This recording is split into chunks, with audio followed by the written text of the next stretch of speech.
Hello everyone and welcome to another episode of Shit Loretta Knows. I'm sorry I'm a little bit late. Today we're talking about why healing yourself is actually an act of service. So why this topic? Well, partly because I do believe that many people don't focus on their healing because they believe that it's selfish. Because we have become so infatuated with the idea of altruism that anything else smacks of narcissism. We hate the idea of being narcissistic. We are infatuated with the idea of being altruistic or selfless. And as a consequence of that, we are not prepared to prioritize ourselves. Also, we have these fundamental beliefs that have developed as a trauma response in our early life, like when we were babies and toddlers. And those beliefs essentially all boil down to we shouldn't actually even be viable. We shouldn't be here. We don't deserve to be here. And so we continuously have to compensate for that.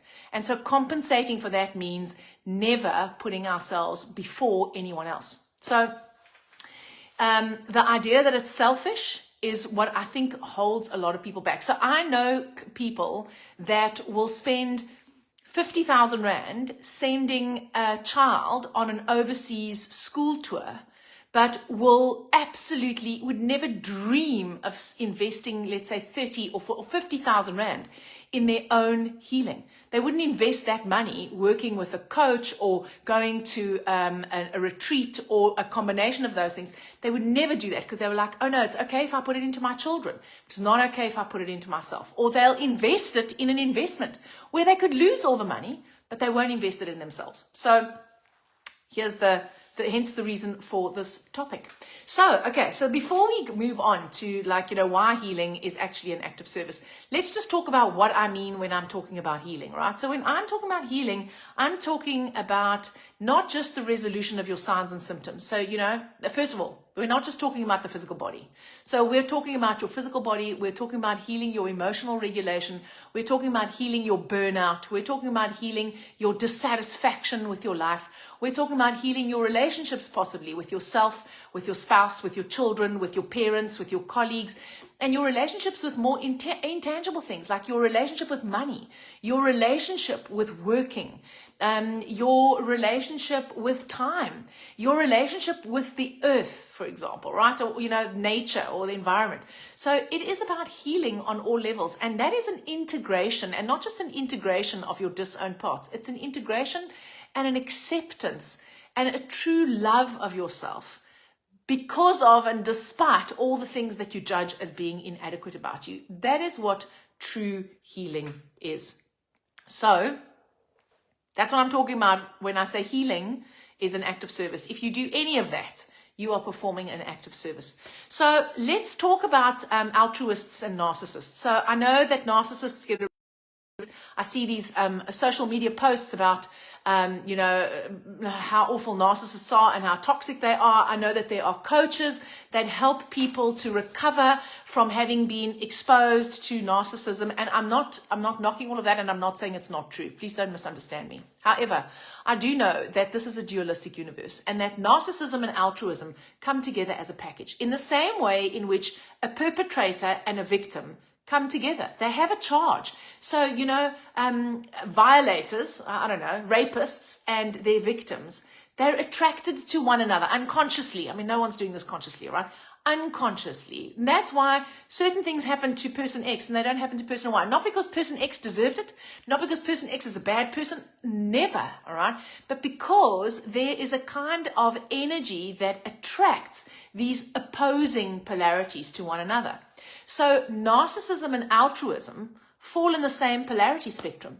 Altruism is when you prioritize the welfare of everyone else above yours. Narcissism is when you prioritize your welfare above everyone else's. And both of those are trauma responses, actually. They're compensatory strategies in order to try and keep you alive. And so we tend to be very sympathetic towards the empath or the altruist.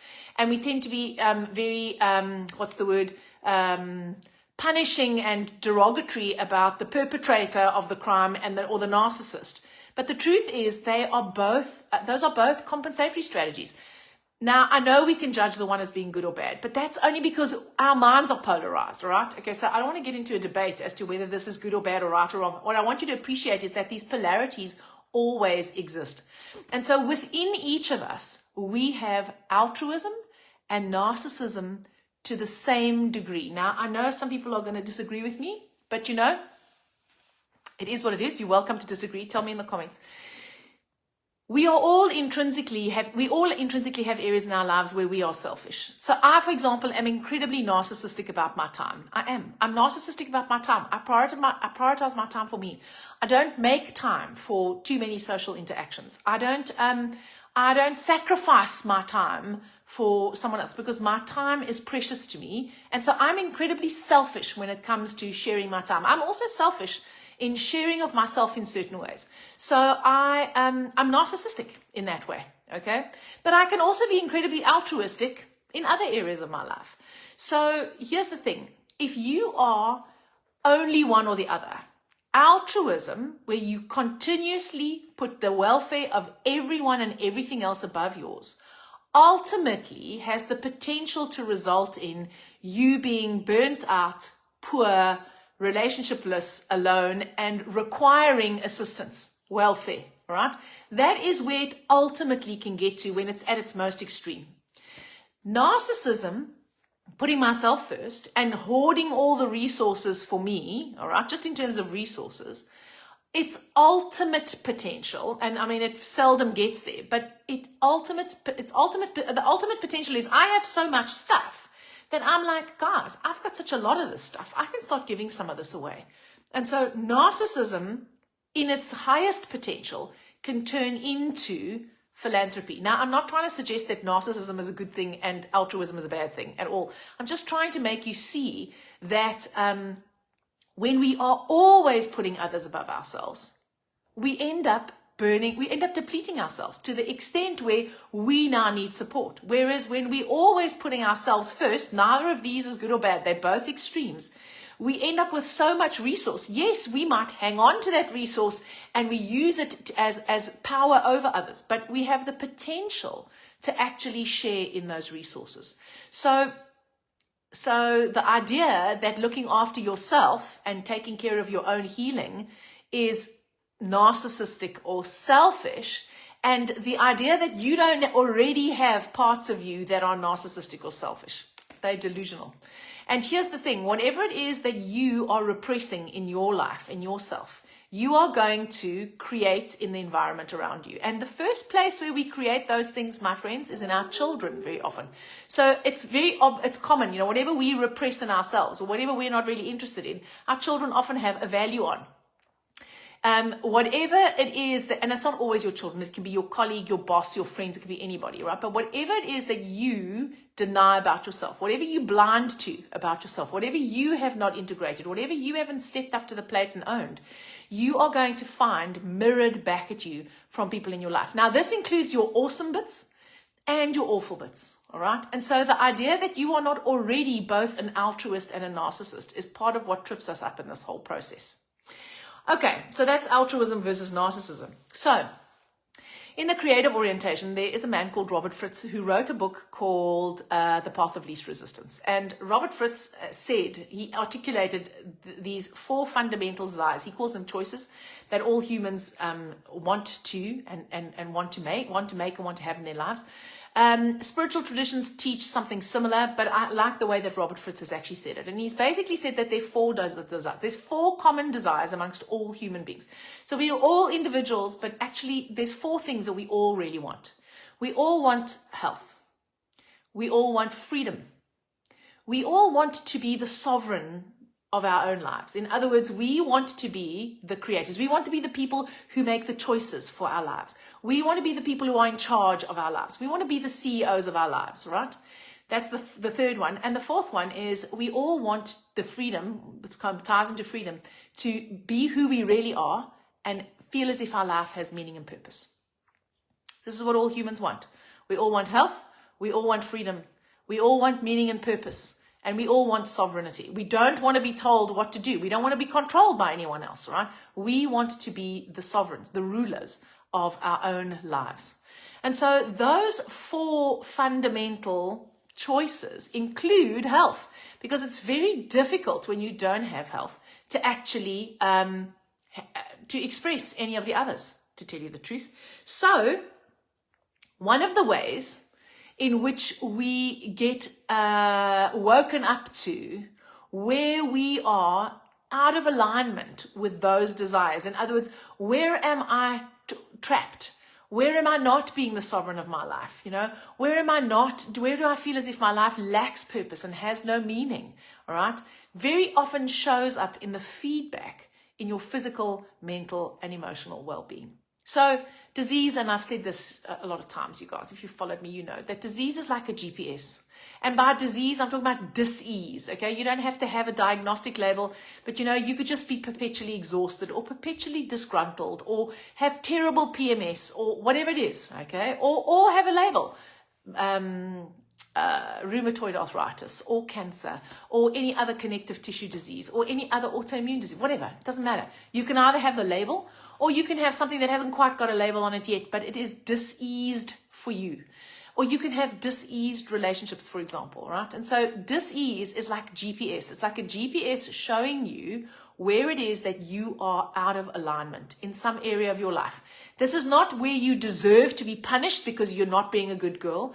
This is where you are not living congruently with who you are. And if you see signs and symptoms as a message and not a punishment, and you spend a bit of time deciphering what the message is trying to tell you, you can formulate different strategies to get what you need without having to have the message any longer. Okay, so if you take the wrong turn and the GPS says it recalculates and it says you need to do X, Y, and Z, all right, you can choose whether you're going to listen to the GPS, in which case you're going to get yourself back on the route to where it is that you want to go. Or you can choose to say, well, fuck this GPS. This is not what a GPS does. And I don't know that the GPS knows what it's doing. And so I'm just going to go my own way. The number of times I would have gotten lost if that was the case. Okay.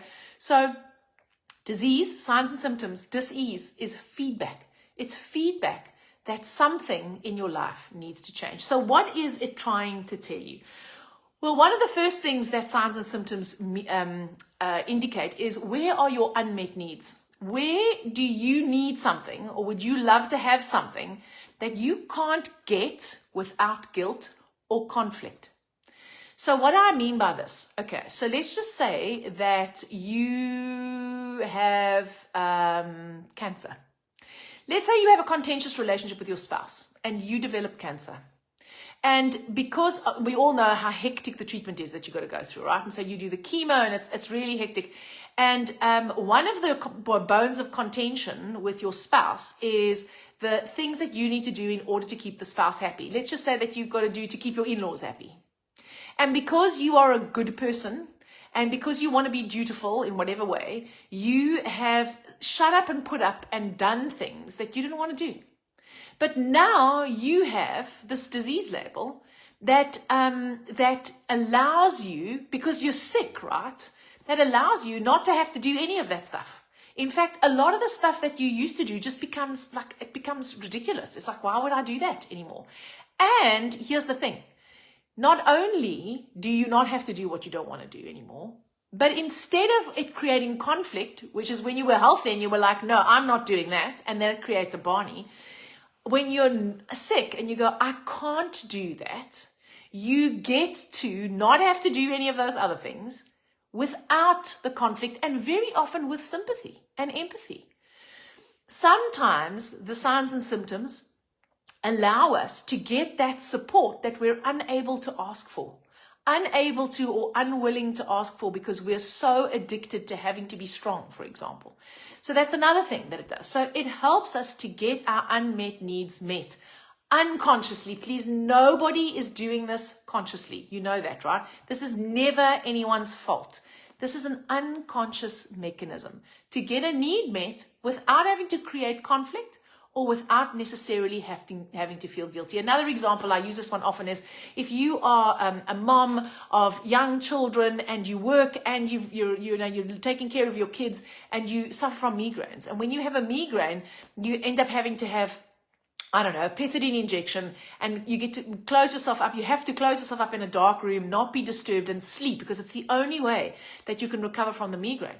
The truth is that under those circumstances, you're not worrying about homework, cooking, having sex with your partner, getting the kids to sport, transporting them left, right. You're not having to do any of that. What you actually get is complete time out and rest. Now, the price you pay is high because you feel shit, right? And you will still feel bad. You'll feel bad because you can't do your duty, but you will be so paralyzed that you'll have no other choice. So basically, signs and symptoms very often force surrender. What your disease also does is it shows you what patterns you have recurrent in your life. What are the patterns that you're repeating over and over? What are the same things that you're repeating over and over? And those patterns indicate what the limiting beliefs are that are driving the behavior that you keep on repeating. And those limiting beliefs are things like I'm unworthy, or I'm not good enough, or I can't trust myself, or I can't trust others, or I need to be in control, or I need to be perfect, or I'm invisible, or I don't matter. It doesn't matter what they are. They're all there. So, and that we've all got them, and we're all trying to compensate for them. And signs and symptoms very often can show you the pattern. And once you start seeing the pattern, you're like, okay, so this is the pattern of behavior that gets me here.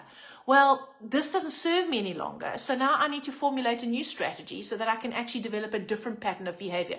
So a way in which you see this often is relationships. So if in a relationship, you and your partner, you have a ding-dong, and then you give the partner the silent treatment, for example.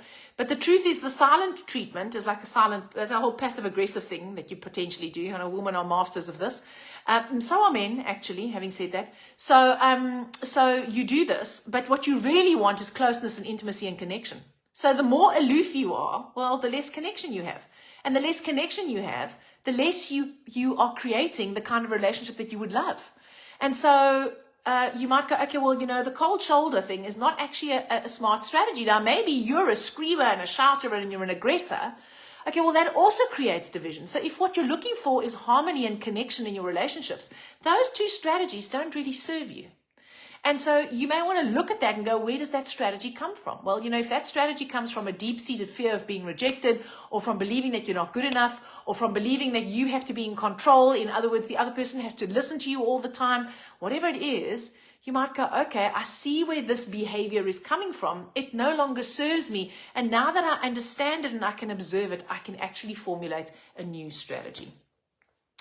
The next thing is, and it's tied to this, your disease shows you where your focus is. Because if your focus is on fixing what you think is wrong with you, at the level of your limitations and your beliefs, what is disease other than signs and symptoms that we try and fix because it's something that's wrong with us? We say things like, what's wrong with you? Oh, I have an illness. That's what's wrong with me, okay? So we don't, when we're driving on the road and we take an off-ramp, someone says, well, what's wrong with you? We don't say, oh, I have a chronic deviation from the shortest route between where I am and where I want to go. We say, oh, fuck, I took the wrong road. And then we course correct and then off we go again, all right? But our diseases, our imbalances, our disharmonies, we talk about needing to fix them. It's something that's wrong with us that we have to fix.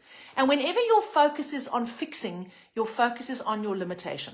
Your focus is on your fear-based restriction of your egoic cage that is keeping you trapped. And our focus creates our reality. So you either got your focus on your fear-based reality, which is your ego, all your limiting beliefs, your thoughts and your feelings and your stories that you've told yourself and all the trauma that you've experienced, or you have your focus on what you would love to create, what your soul, what your limitless spirit is longing to express. Now, by default, our focus is on our limitations, guys. That's where it is. So that's why we're all creating all the time. But most of us are doing it unconsciously. And most of us, even when we're doing it consciously, oh my God, more than we would like to think, our focus is on our egoic, fear-based limitations and not on what it is that we would love to create. So disease is a masterful tool to show us where our focus is. And you know what? If your focus is on your limitless spirit, what you'd long to express, or your focus is on your limiting belief, that doesn't mean it's good when it's on your limitless spirit and bad when it's on your limiting belief. No. It really basically means you're either on the N2 or you're on the N3. If you're on the N2, I don't know which road I'm talking about, okay? But if you're on the N1, let's look at Joburg. You're on the N1 or you're on the N3, okay? If you're on the N1, you're going to end up in wherever, if you go south. And if you're on the N3, you're going to end up in Durban, if you go south. So where do you want to go? It's not a judgment. It's just you're on a road. Where do you want to go? So your focus doesn't have any kind of, what's the word? Quality of being wrong or right. It merely is wherever your focus is, that's what your end result is going to end up being. And what end result would you prefer? So signs and symptoms show you what end result, where your focus is. And once you realize that, then you can start realizing, you can start working out, okay, well, do I want to go to Durban or do I want to go, I don't know, wherever the N1 goes south? Where do I want to go? Actually, Durban sounds amazing. Great, let's go to Durban, okay? No judgment on whether Durban is better than wherever else you'd be going. The fourth one is disease is showing you very often what your soul is longing to express, but that you're too fearful to step into. Because disease is a great leveler, especially if it's a serious disease. The people who recover the best from really serious chronic diseases are the people who change their lives. Now, this does not mean that you have to divorce your husband or your wife, or that you have to give up your career, or that you have to move to an ashram. Although moving to an ashram sounds really attractive right now.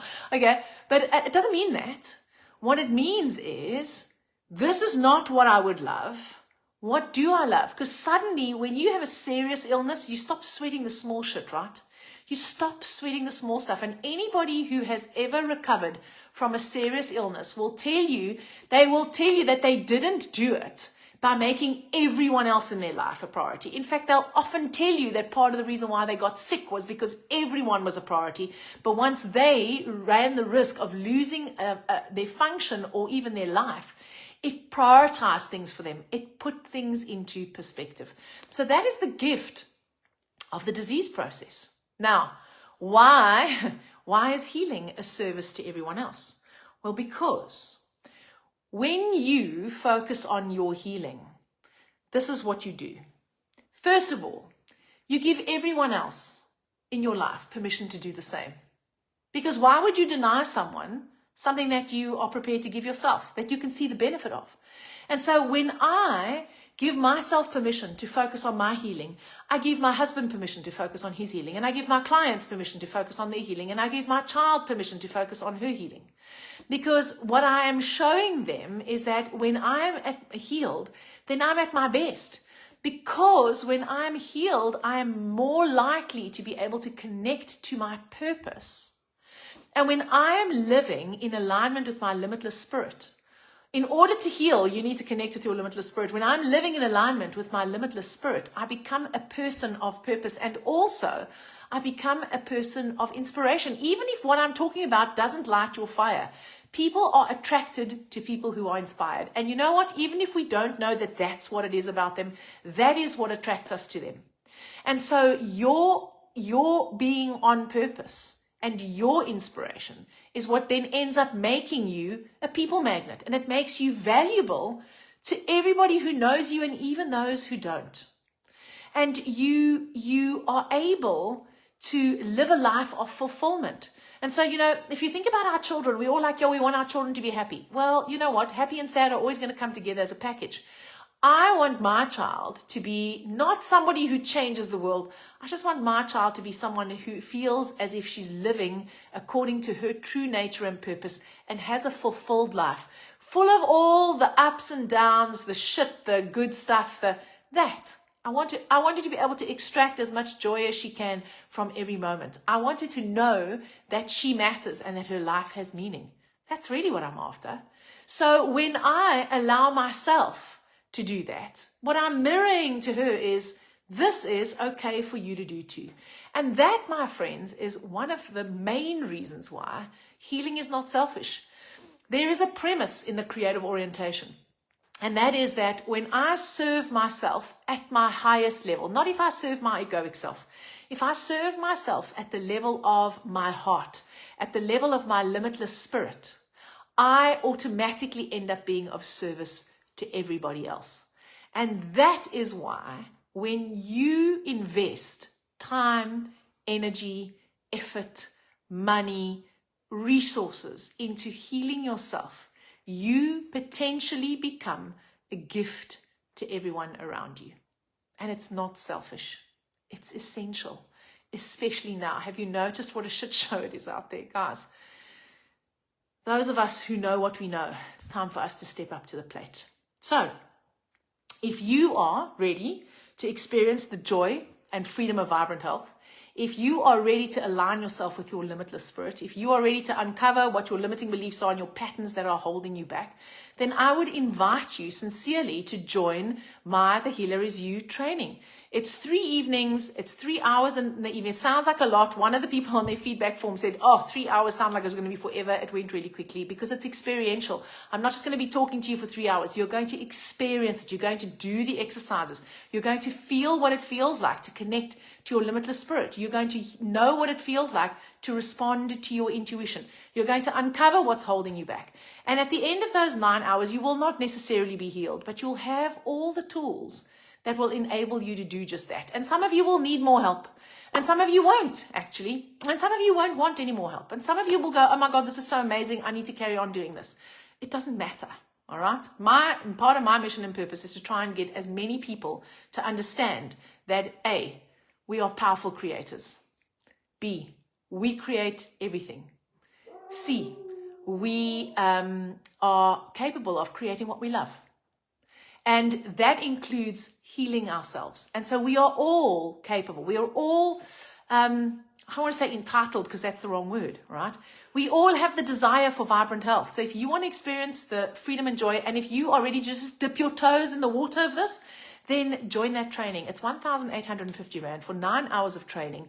And if you can't afford that, you can pay whatever you can afford, all right? And so honestly, no judgment from me. I would love it if you can afford it to please pay the full amount, which makes it possible for me to continue offering it like this so that those who can't afford it can also have access to this information. It's happening next week. I will put the link in the comments. If you have any questions, you can message me directly. Most of you have my telephone number. Otherwise, send me a message on Messenger. If you are ready to immerse yourself in the healing experience and you go, okay, well, I'm going to give that a try. Well, I would suggest give that a try, right? If you're ready to jump right in, I would love to be your guide and I would love to coach you and I'd love to take you through the whole process in depth. The choice is yours. It's entirely up to you. So I hope you guys enjoyed Shit Loretta Knows. Thank you, Alex.